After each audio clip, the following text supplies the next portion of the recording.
Two things will change your life, how-tos and why-tos, and we're going to cover both of those. But before we get to the details, what to do, let me give you the broad answer first. Here it is. Tomorrow, you can do the most remarkable things, no matter what happens. Let's start with that. Human beings can do unbelievable things, incredible things. A man can do the most amazing things with the most unamazing circumstances. A woman can do the most remarkable things with the most disastrous circumstances. There's plenty of proof. I found out kids can do remarkable things. That is, if they have remarkable things to do. I also found out if they don't have remarkable things to do, no telling what they'll do. But see, kids can do remarkable things. People can do remarkable things. I'll tell you why human beings can do remarkable things. It's because they are remarkable. That's why they're not dogs, animals, fish, birds, amoebas. Humans are different than any other creation. When a dog starts with weeds, he winds up with weeds. And the reason is because he's a dog. But that's not true with human beings. Human beings can start with weeds and turn them into gardens. That's the advantage, being a human versus being a dog, turning weeds into gardens. Human beings can turn nothing into something, pennies into fortune, disaster into success. And the reason humans can do those remarkable things is because they are remarkable. So if I had a word with you tonight, one-on-one, just you and me, I think my personal advice to you would be, reach down inside of you and come up with some more of those remarkable human gifts. They're there, waiting to be utilized. And then change anything for you you want to change. And I challenge you to do that because you can change. If you don't like how it is for you, change it. If it doesn't suit you, change it. If it doesn't please you, change it. If it isn't enough, change it. And I challenge you to do that because you can change. See, you don't ever have to be the same again after tonight, only by choice. If you don't like your present address, change it. You're not a tree.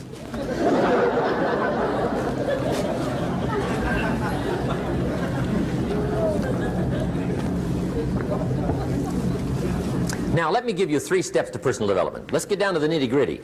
What does it take to really make the changes starting tomorrow? It takes more than philosophical pronouncement. I know that. It also takes more than enthusiasm. I know we're hearing a lot about enthusiasm these days, but see, that just won't do the job. We're still hearing the old cliches of the 30s, right? To be enthusiastic, you must act enthusiastic. But see, that's not going to help.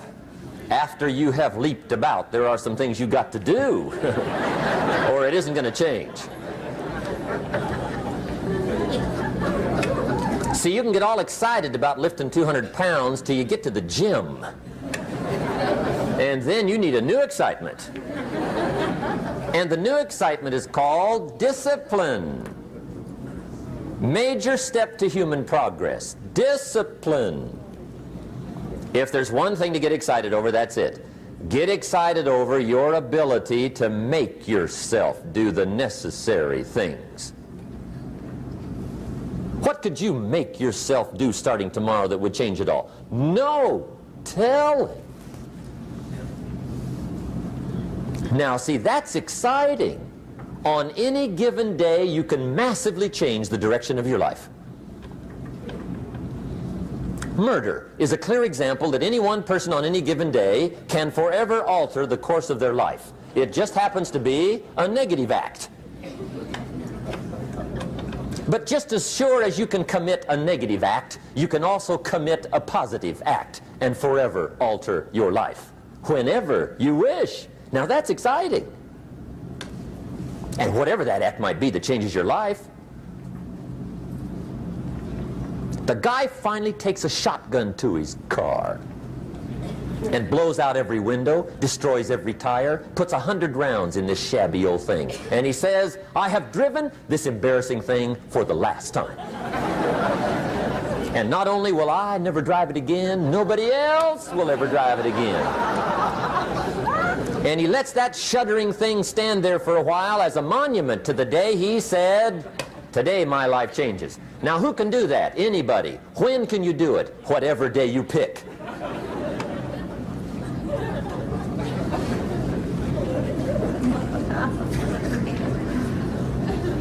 Now here's the key to discipline. Start with the little disciplines, get excited over the little disciplines, and get right on those, because those will lead to the big ones. You can't handle the big challenges in life unless you take on the little ones. Make a list of all the things you can do, get right on those, discipline yourself for those, both for the results and for the muscle and for the practice, so that when life hands you some big challenges, you'll be ready, you'll have the muscle. But see, if you don't handle the small ones, you can't take care of the big ones. Okay, here's what else it takes for life change. Self-motivation. Key phrase, self-motivation. I don't know why we call it self-motivation. It's really the only kind there is. You got to motivate yourself. Because I found out you can't change people. They can change themselves, but you can't change them. Lord knows some I've tried. But see, it won't work. People have to change themselves. I learned some of those lessons early. I built a little sales organization way back in those early days. I'm 25. And I had some nice people. I said, I'm going to make these people successful if it kills me. I almost died, right? I mean, you can't do that.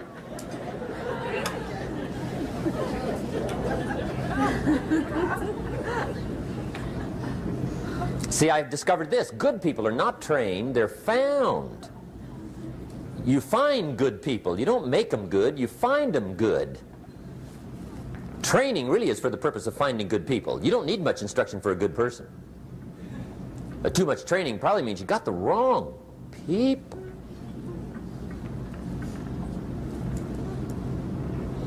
So you got to find the right people. That's the key to getting a good job done. One of the major things we learn in management, lesson 1, don't send your ducks to Eagle School.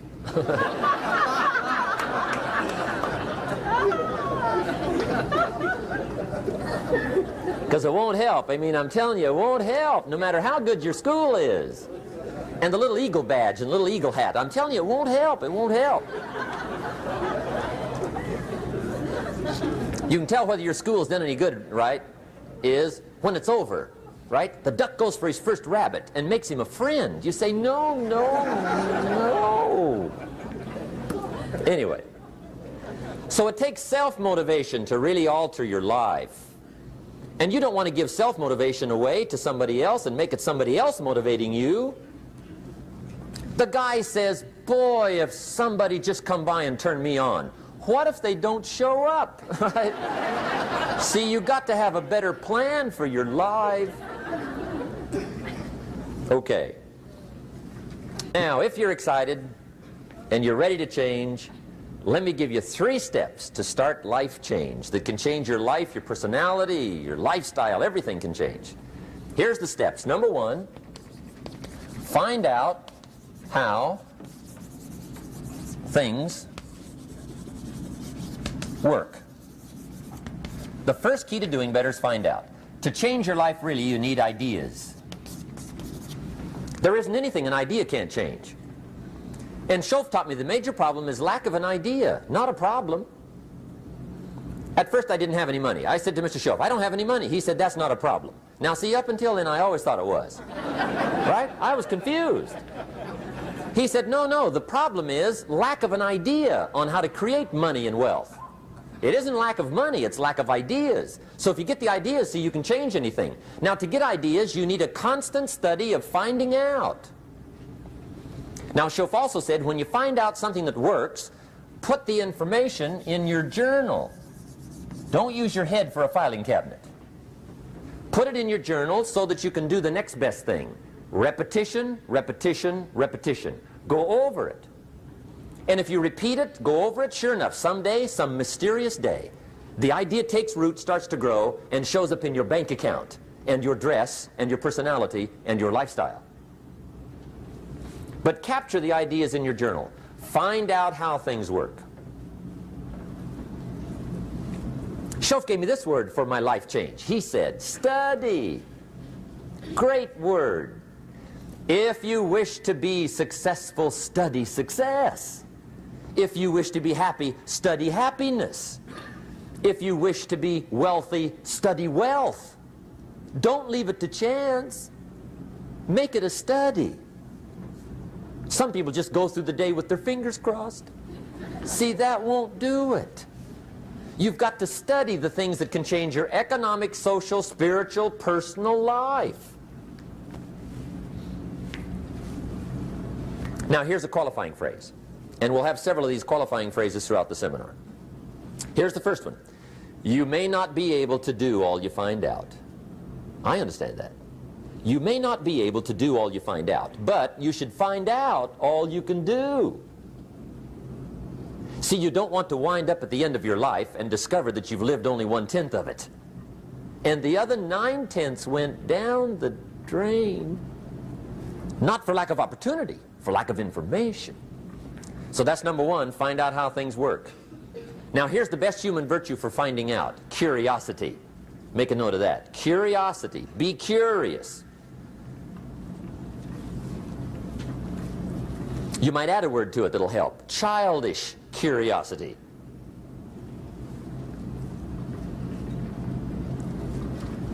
What will kids do if they want to know something bad enough? Bug you. That's the phrase. They can ask 1,000 questions. You think they're through? They got another 1,000. They'll drive you to the brink. It's a virtue. When you gotta know, be like a child. In fact, Jesus, the master teacher, said, unless you can become like little children, you might as well forget it. You don't have a prayer.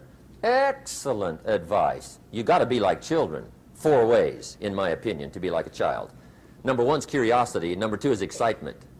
Get excited like a child over your ability to make yourself do anything for change. 3rd is faith. Have faith like a child. Adults are too skeptical. And 4th is trust. Trust is a childish virtue, but the rewards are incredible. So be like a child.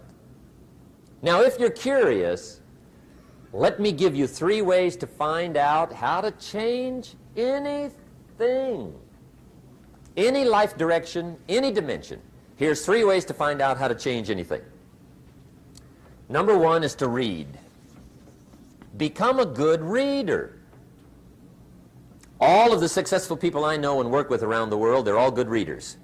Curiosity drives them to read. They got to know. They just read.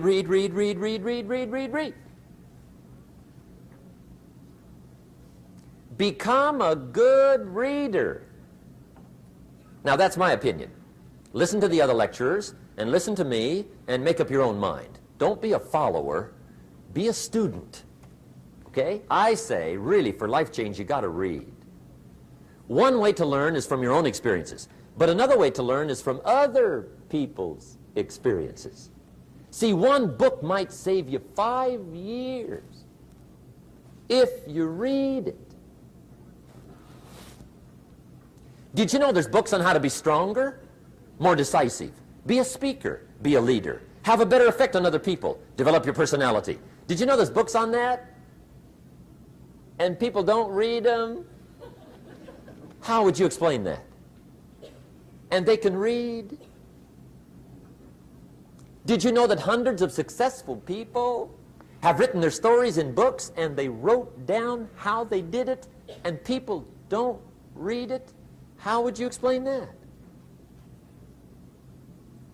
The guy's busy, I guess.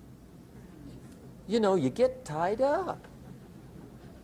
The guy says, well, yeah, you work where I work, but the time you struggle home, it's late. You got to eat a bite of supper, watch a little TV, get to bed. You can't sit up half the night reading. And the guy's behind on his car payment. Good worker, hard worker, sincere. But you got to be better than sincere and work hard. Otherwise, at the end of your life, you'll wind up cold, stony broke. You got to be better than a good worker. You got to be a good reader. My opinion. Now, you don't have to read half the night. Okay? Although if you're broke, that's not a bad place to start, right? Get on with the cure. But put this in your notes, 30 minutes a day. Just devote 30 minutes a day to reading. Stretch it to an hour if you can. But at least 30 minutes. Half rich isn't bad.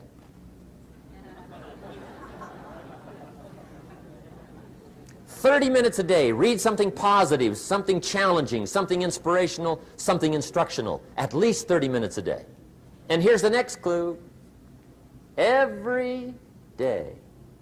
Don't miss. Once you set this up, just don't miss. Miss a meal, but not your 30 minutes. Because you can get along without some meals, but you can't get along without some books.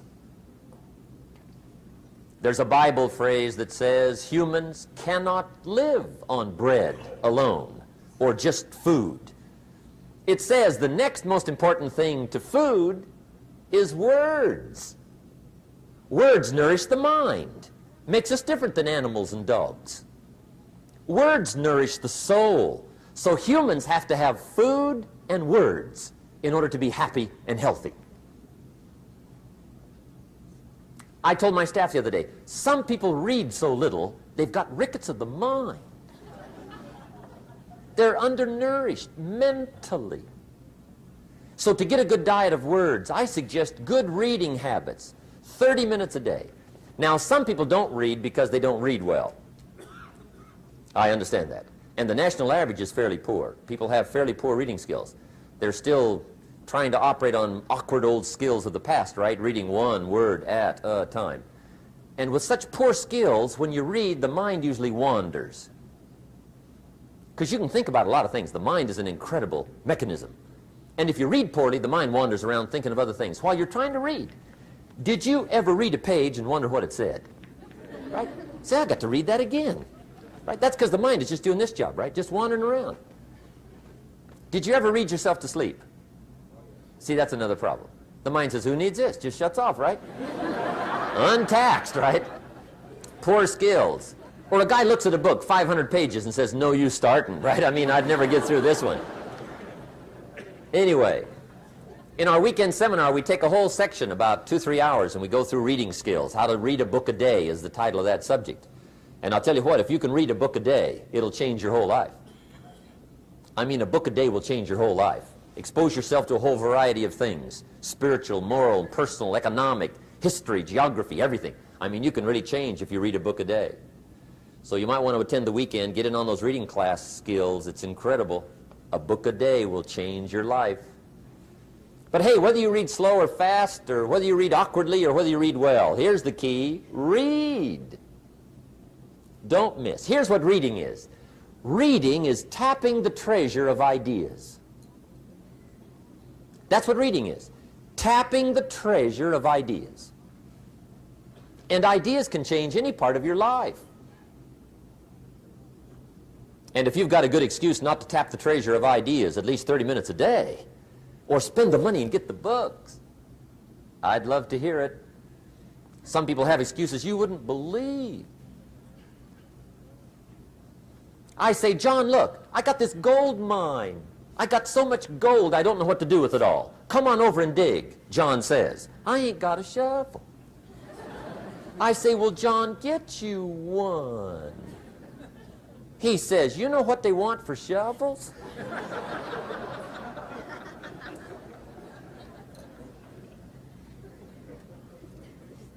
Let me give you the 2 books that started my library at age 25. My library now is worth many, many, many thousands of dollars, but it started with 2 books. Mr. Schoaf recommended these to me, got me started.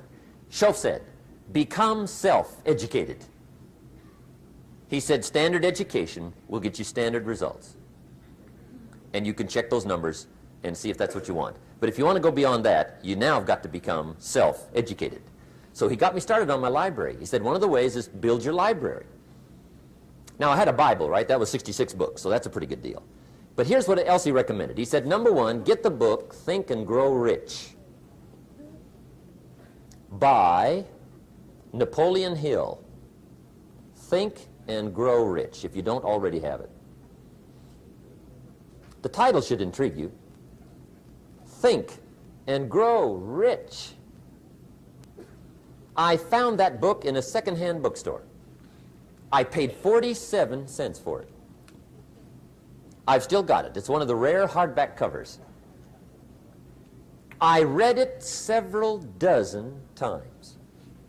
Schoaf taught me repetition is the mother of skill. Some of the ideas in that book helped to change my life. As I look back on it now, the book was worth several $100,000, and I bought it for 47 cents. What a lesson I learned, the difference between cost and value. Before I met Mr. Schoaf, I used to ask, how much does it cost? After I met Mr. Schoaf, I asked, how much is it worth? I started basing my life on worth instead of cost, and everything changed. But that was book one, Think and Grow Rich. The second book he recommended I get was a book on nutrition. Schoaf said, study nutrition. I think that first book was by Adele Davis. Eat Right to Keep Fit, I think. I've got lots of them now, but I think that was the first one. Schoaf said study nutrition, and there's all kinds of books on nutrition. Just read them all.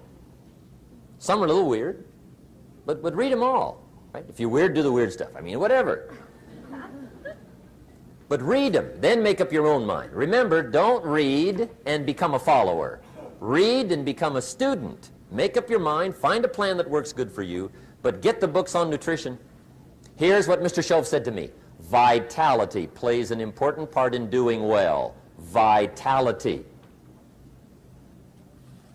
He said some people don't do well because they don't feel well. It's not that they're not intelligent. It's that they're ill. They don't have the zing and the fire and the vitality to do well. So he put it right on me about studying nutrition.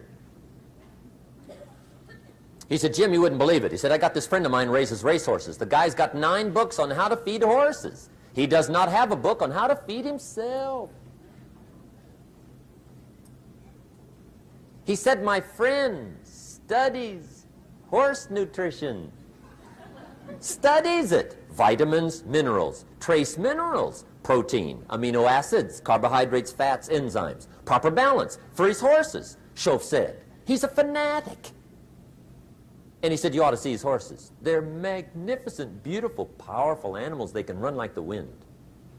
And he said, you ought to see him. He's a wreck. He said, the guy feeds his horses better than he feeds himself. Do you believe that? In my later studies, I discovered some people feed their dogs better than they feed their kids, if you can believe that. Anyway, I didn't mean to give you a health lecture here tonight, okay? But hey, take care of yourself. Work on that part because it's one of the answers to doing well. There's even a Bible phrase that says, many times the spirit is willing, but the body's weak. Now see you're in trouble. And that is a problem. You wake up in the morning and the mind says, let's go get them. And the body says, I can't even get out of bed. So you got to work on both sides of this, right? Okay.